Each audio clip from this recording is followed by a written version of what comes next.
Hari ini kita akan membahas tentang norma dan keadilan. Di mana bumi dipijak, disitulah langit dijunjung. Pepatah tersebut merupakan pepatah yang berasal dari Sumatera Barat. Kita bisa mengambil kesimpulan dari pepatah tersebut. Pepatah tersebut merupakan pepatah yang berasal dari Sumatera Barat. Dari pepatah tersebut, kita bisa mengambil kesimpulan bahwa yang namanya norma atau aturan itu harus kita patuhi dimanapun kita berada. Harus kita taati dimanapun kita berada. Sebetulnya semenjak kita dilahirkan pun yang namanya norma atau aturan itu sudah melekat di diri kita sendiri. Sebagai warga negara, kita patut untuk bersyukur kepada Tuhan Yang Maha Esa, karena negara kita ini adalah negara yang paling besar. Tetapi banyak juga di antara kita yang masih belum bisa untuk mentaati yang namanya norma atau aturan.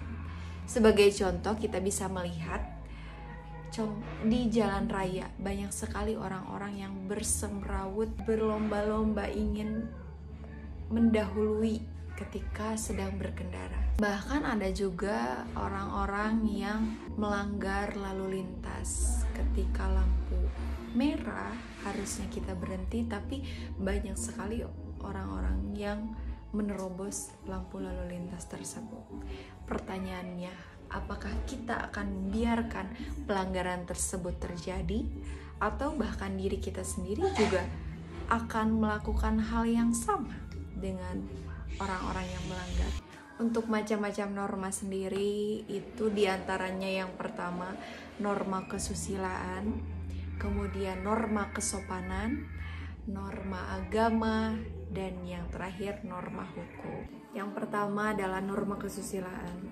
Norma kesusilaan ini adalah peraturan hidup yang berdasarkan dari bisikan kalbu atau hati nurani. Norma ini sebetulnya ada dari semenjak kelahiran dan tidak mengenal jenis kelamin.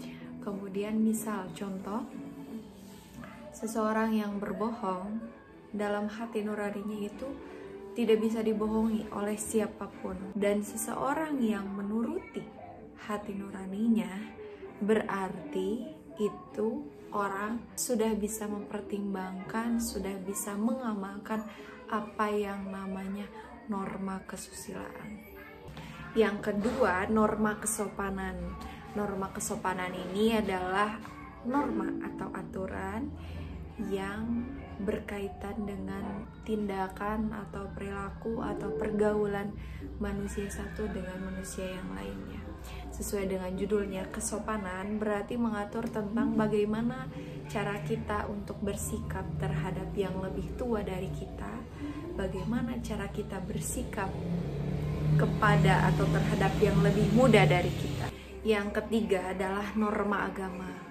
Norma agama ini adalah aturan yang mengatur tentang kehidupan yang berpedoman dari agamanya masing-masing. Penganut agama meyakini bahwa agama itu berasal dari Tuhan Yang Maha Esa dan yang disampaikan wahyunya kepada Nabi dan Rasul. Hanya saja terkait dengan agama ini, karena di Indonesia ada berbagai macam agama, yang membedakannya adalah cara ibadahnya. Norma agama dalam pelaksanaannya bukan hanya mengatur tentang hubungan antara Tuhan dengan manusia, tapi norma agama juga mengatur tentang hubungan bagaimana cara berperilaku yang baik antara manusia dengan manusia yang lainnya. Kemudian yang keempat adalah norma hukum. Norma hukum ini adalah aturan yang diatur oleh lembaga tertentu untuk yang bertujuan untuk mengikat sebuah organisasi tersebut. Itulah yang dinamakan dengan norma hukum. Jadi aturan yang dibuat oleh sebuah lembaga yang bertujuan untuk mengikat beberapa orang yang ada di organisasi tersebut. Dan pembahasan yang terakhir adalah tentang keadilan. Ingat ya, kunci tentang keadilan itu adalah adil bukan berarti sama. Tapi adil itu ketika kita bisa menyesuaikan sesuatu sesuai posnya. Segitu saja pembahasan untuk hari ini. See you next time.